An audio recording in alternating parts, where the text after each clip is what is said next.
இப்போது புதிய அறிமுகம் ஆச்சி ஹோட்டல் சாம்பார் 50 கிராம் ரூபாய் 20 மட்டுமே.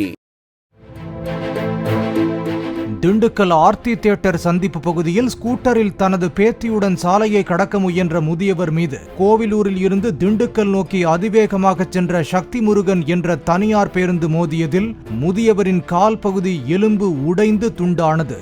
முதியவருடன் சென்ற அவரது பேத்தி லேசான காயங்களுடன் தப்பினார்.